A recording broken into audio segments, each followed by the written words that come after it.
할렐루야. 하나님의 말씀 보겠습니다. 누가복음 5장 36절에서 39절까지의 말씀입니다. 제가 받들어 봉독해 올리겠습니다.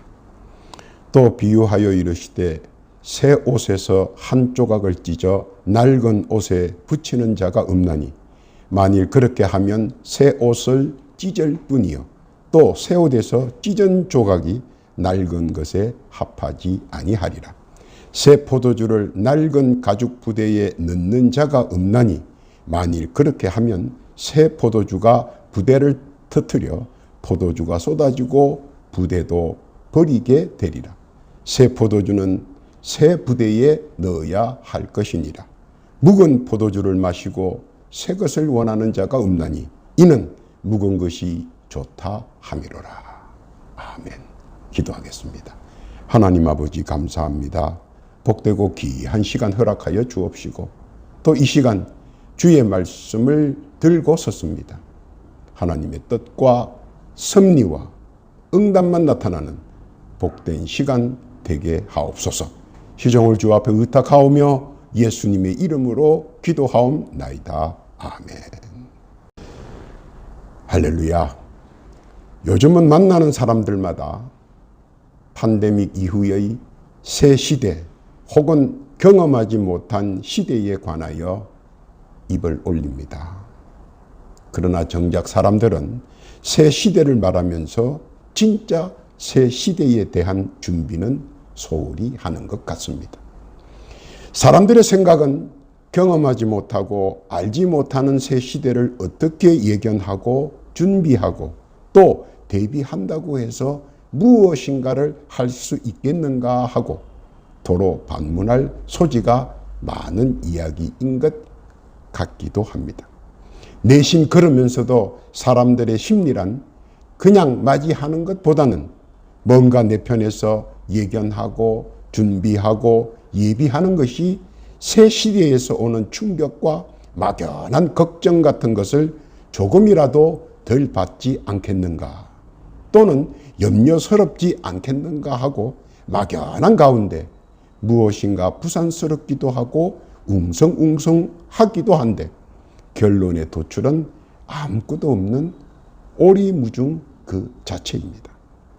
전도서 10장 14절이 기억납니다. 우매자는 말을 많이 하거니와 사람이 장래일을 알지 못하느니 신후사를 알게 할 자가 누구이냐. 괜스레 왁자직을 하는 것 같고 설왕설래하는 것 같은데 결정적인 무엇인가 빠져있는 것 같아 아쉽기도 하고 허무하기도 하다는 생각이 들 때도 있습니다. 막상 새 시대, 경험하지 못한 시대의 미래가 성큼 코앞으로 다가온 것만큼은 사실인데 정작 사람들은 먼 발치에서 아직도 헤매는 것 같아 답답할 때도 있습니다. 그러나 그렇게 말하고 논하고 짜보지만 특별하게 이것이다 하고 꼭 털어 말할 수도 없다는 것이 문제이기도 합니다. 물론 모든 가능성을 열어놓고 귀동냥, 소리동냥을 하면서 갈 바에 지표로 삼으려고 분주한 사람들도 있습니다. 전도서 10장 15절에 이렇게 권면합니다. 우매자들의 수고는 제각기 고나게 할 뿐이라. 저희는 성읍에 들어갈 줄도 알지 못함이니라. 그리고 새 시대나 경험해 보지 못한 시대의 것은 그 어떤 미래학자도 그 미래에 대한 해답을 쉽사리 내놓지는 못하고 있습니다. 미래 전략을 짜는 투자회사도 미래에 대한 투자자들의 질문에 이것이다 명확한 답도 내놓을 수가 없습니다.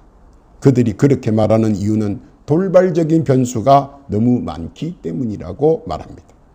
사회학자들은 수많은 충돌적 변수 때문에 기대의 가능성에 대한 생각보다 기대의 가능성에 대한 확신이 온다면 마음이 가는 곳에 귀를 기울이라고 권면합니다. 미래학자들은 수많은 변수에서도 기대하는 가능성에 관하여는 스스로가 공격적으로 적극적으로 추진하라고 권면하기도 합니다. 왜냐하면 가능성보다는 공격성이 더 확실하고 공격성보다는 적극성이 더 확실하게 자신에게 안정성을 부여한다는 논리이기 때문입니다. 조금은 신선해 보이는 논리이기도 합니다. 그런데 미래에 관하여 혹은 새 시대에 관하여 많은 사람들은 결국 자신감에 의지한다는 가장 평범한 진리를 돌리고 돌려 알기 어렵게 답변한다는 것입니다. 중요한 것은 시대가 변해도 경험하지 못한 시대가 와도 결국 동기부여가 있을 때만 무엇인가 꿈틀대고 움직인다는 것입니다. 왜냐하면 사람들은 그 이상의 것은 강 건너 불구경하듯 하기 때문입니다. 그런데 그렇게 하려는 동기부여가 어디서 시작되는가 하는 점입니다. 여기서도 수많은 변수가 작동한다는 것입니다. 그 동기부여가 외부에서 오는가? 아니면 내부에서 나오는가? 아니면 자발적으로 무엇인가 나오는가?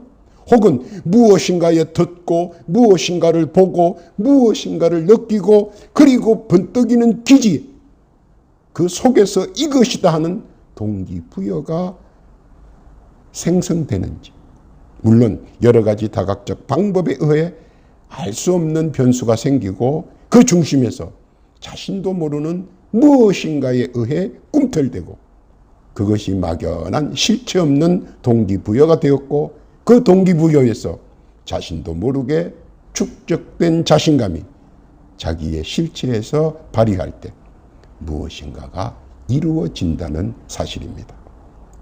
전도서 9장 11절에 보니까 이렇게 권면합니다. 내가 돌이켜 해 아래서 보니 빠른 경주자라고 해서 선착하는 것이 아니며 유력자라고 전쟁에 승리하는 것이 아니며 지혜자라고 식물을 얻는 것이 아니며 명철자라고 재물을 얻는 것이 아니며 기능자라고 은총을 입는 것이 아니니 이는 시기와 우연히 이 모든 그 자에게 임함이라.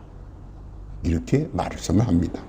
그런데 여기서 자신감이나 실체나 동기부여라는 형상들이 어디서부터 시작되었는가 하는 겁니다. 그리고 동기부여의 시기와 우유는 누구에게나 주어질 수 있는 기회라 하는 것입니다. 그런데 사실 이런 것들은 새로운 출발에서 획기적인 기지에서 발휘되는 것이지 기본에 있는 것에서는 좀처럼 활성화되기가 어렵다 하는 것입니다. 즉 쉽게 얘기하자면 기존 있는 것에서는 획기적인 것이 나올 수가 없다 하는 것과 일맥상통하는 것입니다.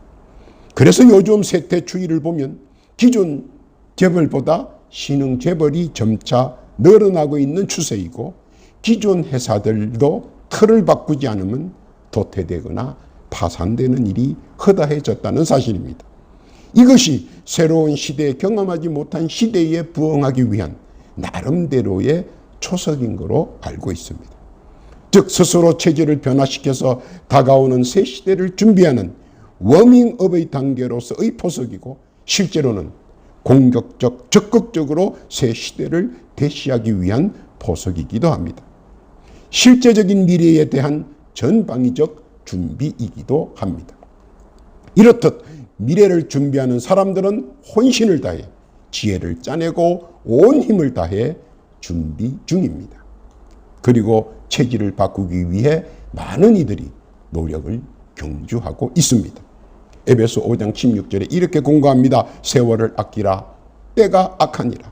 그러므로 어리석은 자가 되지 말고 오직 주의 뜻이 무엇인가 이해하라고 권면합니다. 그러나 아직도 다가오는 신세대의 개념을 이해하지 못하고 고전적 분위기에 휩싸여 구섭도 무거운 것도 우리 주변에 많이 존재합니다. 그리고 우리가 많이 활용합니다. 눈을 크게 뜨시기를 바랄 뿐입니다.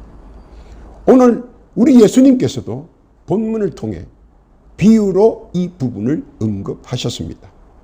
어떤 부분인가 한번 조명해 보겠습니다. 첫째로 36절의 헌 옷과 새 옷의 비유로 우리가 알아듣기에 쉽게 말씀하셨습니다. 새 옷과 헌 옷의 조화는 결코 바람직하지 않다는 것입니다. 그러므로 헌옷은 과감하게 버려야 할 것은 버려야 한다는 것입니다. 그러나 우리는 그러지 못합니다. 헌옷이라도 분명 사용할 때가 있다고, 그래서 모아두어야 한다고 합니다. 맞는 말인 것 같으나 묵은 생각이며 구습입니다. 왜냐하면 새 옷은 계속 생산되고 계속 생산돼서 흘러 넘치기 때문입니다.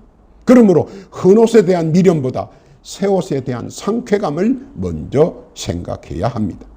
과감성이 없으면 헌옷이라는 쓰레기에 자신이 빠져들게 되고 결국 헌옷의 허수아비가 될 뿐입니다. 어쩌면 새 옷을 입을 기회를 평생 가지지 못할 수도 있다는 것입니다. 또한 새 옷의 의미를 평생 인지하지 못할 수도 있다는 것입니다. 새 옷과 헌옷은 서로 합하여 질 수 없다는 것입니다.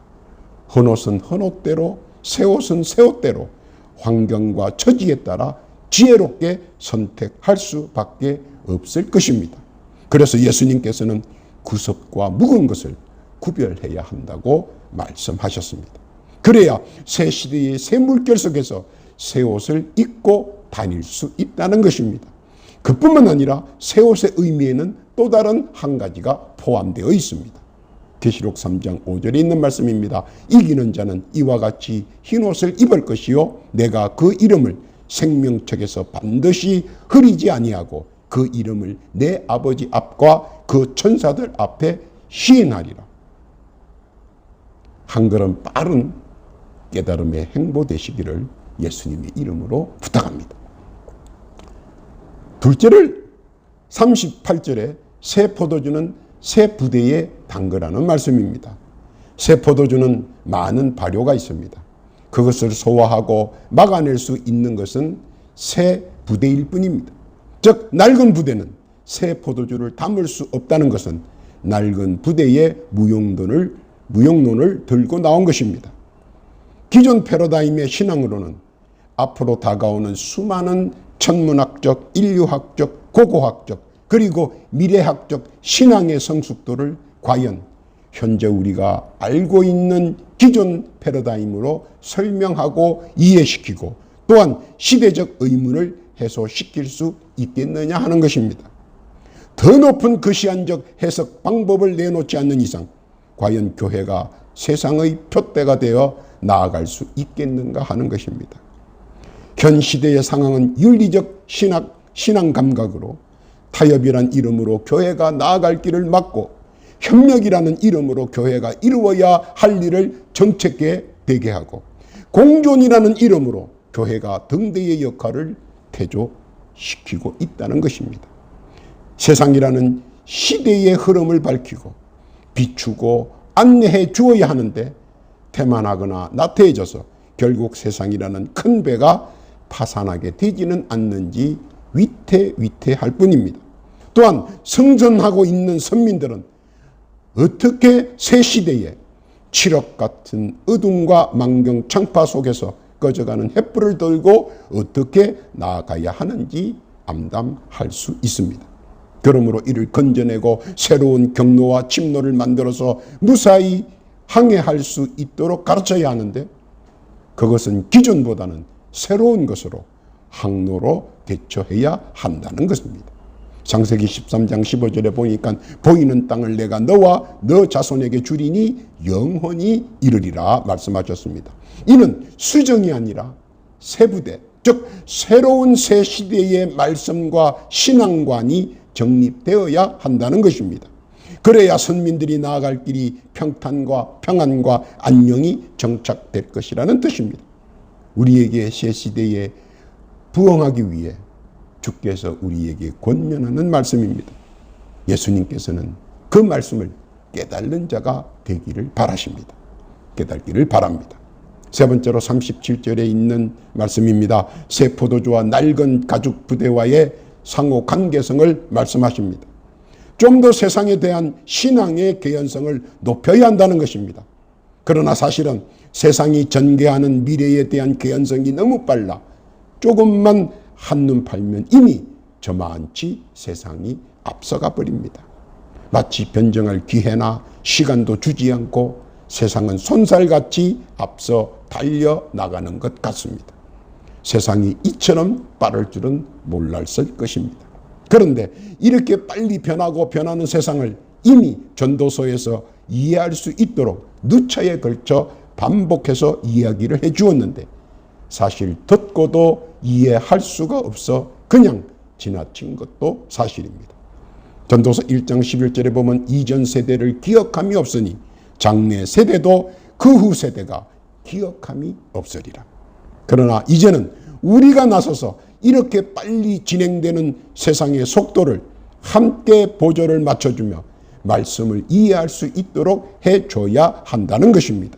그리고 기존에 가지고 있는 신앙관과 앞으로 알아야 할 신앙관에 대하여 열린 생각 없이 고정관념만 가지고 말씀을 대한다면 훌쩍 높고 광대해져 버린 세상의 혁신적인 것들을 이해할 수 없는 오리무중으로 빠져들게 된다는 것입니다.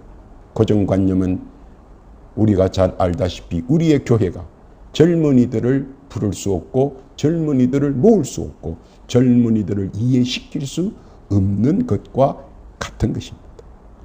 그래서 예수님께서는 열린 생각과 열린 마음을 위해 비유로서 말씀해 주시는 것입니다. 요한복음 3장 3절에 보니까 예수께서 대답하여 가라사대 진실로 진실로 내게 이르노니 사람이 거듭나지 아니하면 하나님 나라를 볼 수 없느니라.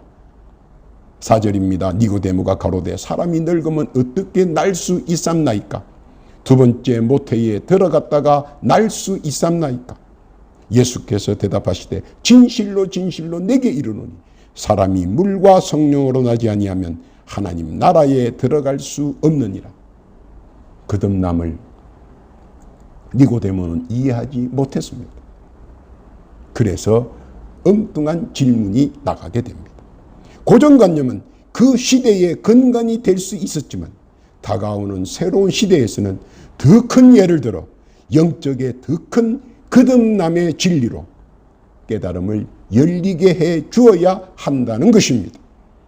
또한 하늘층 광범위하게 넓어진 우주 만물의 예를 우리가 좀 더 정확히 알고 배우고 느끼고 해서 말씀들이 구렁이 담 넘어가듯 어물쩡거리며 지나갈 것이 아니라 말씀의 격조를 좀 더 격한 신앙의 파고와 신앙의 진실을 갈고 외쳐야 한다는 것입니다.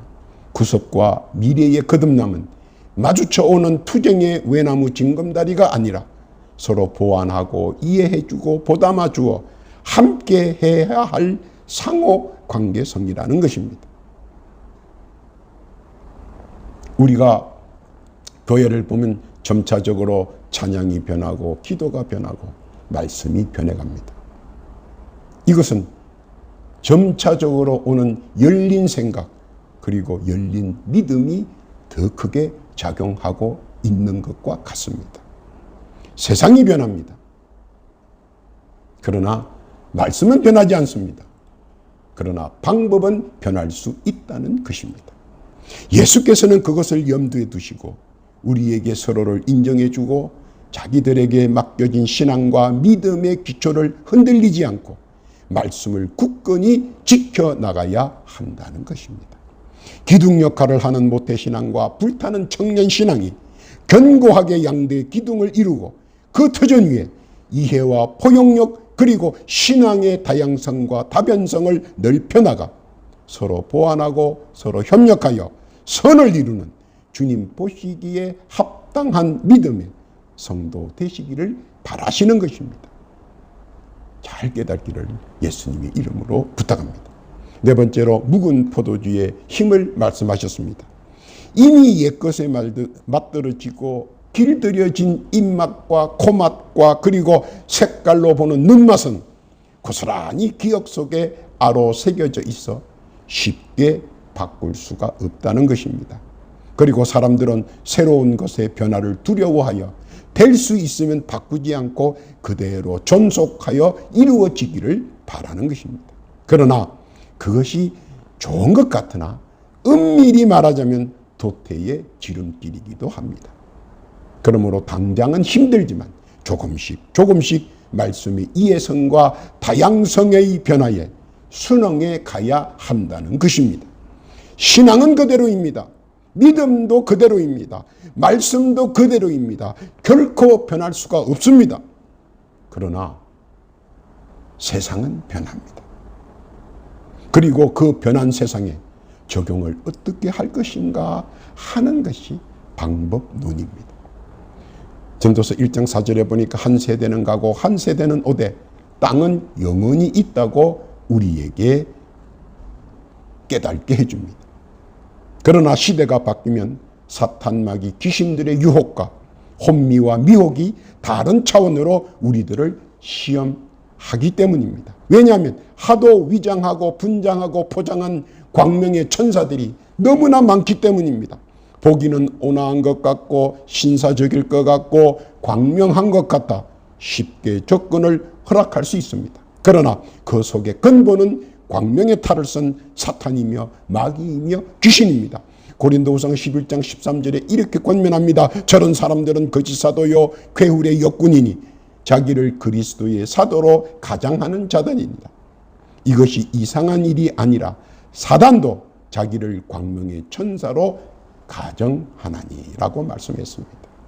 타락의 나락을 향해 감은 이슬로 그들은 질주합니다. 그러나 새 전법을 알지 못하는 선민들은 당하기 마련입니다. 마치 예전의 하와처럼 말입니다. 묵은 전술은 이미 저들도 알기 때문입니다. 새 시대의 도래는 모든 것이 가능하다고 생각하기 때문에 아바타의 무서움이 인식되기 전이라 우리가 미리 알고 준비되어져 있어야 한다는 것입니다. 여러분, 아바타의 무서움이 무엇입니까? 아바타의 무서움은 이제 퍼져나가는 시대의 전략입니다. 그것은 기계 속에 사람의 뇌와 사람의 호흡을 여어놓고 전이시켜놓고 그리고 사람들의 육체를 마음대로 변형시키고 조작해서 그런 다음에 기계 속에 있던 뇌와 생명을 다시 몸으로 이전시켜서 사람이 더 건강하고 부강하고 강건하고 컴퓨터보다도 더 똑똑한 사람이 될 것이다 라고 하는 생명의 전이를 얘기하는 논리입니다. 이것이 점차적으로 젊은 사람들에게 확산되고 있는 중입니다. 그러나 사도행전 2장 20절에 이렇게 경고합니다. 주의 크고 영화로운 날이 이르기 전에 해가 변하여 어두워지고 달이 변하여 피가 되리라. 경고의 말씀을 기억하시기 바랍니다. 가장 두려운 것은 새 시대에도 허점없이 선민들이 믿음이 굳건해지고 말씀에 강건해지기를 바랄 뿐입니다. 주 예수님께서 바라시는 것은 하나입니다. 그것은 구원입니다. 로마서 10장 13절에 누구든지 주의 이름을 부르는 자는 구원을 얻으리라. 사도행전 2장 21절에 있는 말씀처럼 누구든지 주의 이름을 부르는 자는 구원을 얻게 해준다는 단순하고도 존엄한 말씀인 것입니다. 믿으시기를 바랍니다. 오늘의 결론은 무엇입니까? 난해하고 복잡한 새 시대의 미래를 알지 못하면서 너무 일찍 예견하고 부산하게 요란을 떠난 것은 아닌가? 핀잔과 눈총을 줄 수 있지만 주께서 응급하시고 환기를 시키셨으니 우리들이 좀 더 경각심을 가지고 믿음 생활을 해야 한다는 것입니다. 왜냐하면 당시에 절대 지켜야 했던 유일선민 사상이 전차 세상과 결탁하여 세상에 사는 세상 선민 사상으로 변화되더니 이제 와서는 교회 안에서까지 적그리스도 침투가 점차 노골화되고 시각화되어도 일부에서는 당연한 듯 아무렇지 않게 받아들이고 이해하려고 노력하고 있다는 사실입니다. 그런데 앞으로 더 나아가서는 말씀에 대한 어떤 역행과 역린이 벌어질지 아무도 모릅니다. 다만 그런 일이 없기를 바랄 뿐입니다. 그래서 예수님께서는 말씀하셨습니다. 새 포도주의 새 시대는 묵은 부대로는 구습으로는 감당할 수 없다는 것입니다. 새 포도주는 새 시대는 새 부대로 새로운 방식으로 대처해야만이 된다는 것입니다. 그것이 오늘 우리 주 예수께서 우리에게 깨닫기를 바라시며 권면해 주시는 말씀인 것입니다. 세상이 급변하고 흉흉할 때 우리는 하나님의 천국복과 예수님의 구원론을 굳게 믿어야 합니다. 요한복음 3장 16절에 하나님이 세상을 이처럼 사랑하사 독생자를 주셨으니 이는 저를 믿는 자마다 멸하지 않고 영생을 얻게 하려 하심이니라. 하나님이 그 아들을 세상에 보내신 것은 세상을 심판하려 하심이 아니요 저로 말미암아 세상이 구원을 받게 하려 하심이라. 세상은 언제나 지나갑니다. 오는 세상도 그 다음 세상으로부터 쫓겨 퇴장합니다. 그러므로 믿는 자들은 믿음의 핵심이 흔들리지 않고 말씀을 통해 꼭 붙들고 있으면 아무 문제가 없다는 것입니다. 왜냐하면 말씀이 나를 꼭 붙잡아 주기 때문입니다. 예수의 말씀을 들은 베드로는 물 위를 걷습니다.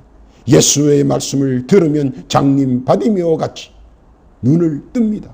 예수의 말씀을 들으면 중풍병자가 일어납니다. 예수의 말씀을 들으면 죽은 나사로 같이 벌떡 일어날 수 있습니다. 예수의 말씀만 귀담아 들어야 한다는 것입니다.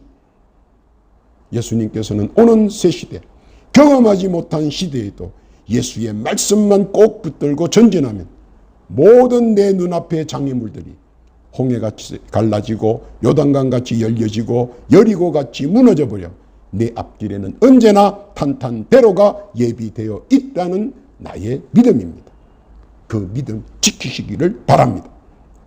우리 구주 예수님과 그의 말씀과 함께 늘 동행하며 주께서 예비하시고 인도하시고 준비해 두신 복되고 귀한 평안의 나날들 누리며 나아가는 복되고 귀한 성도 되시기를 예수님의 이름으로 축원합니다.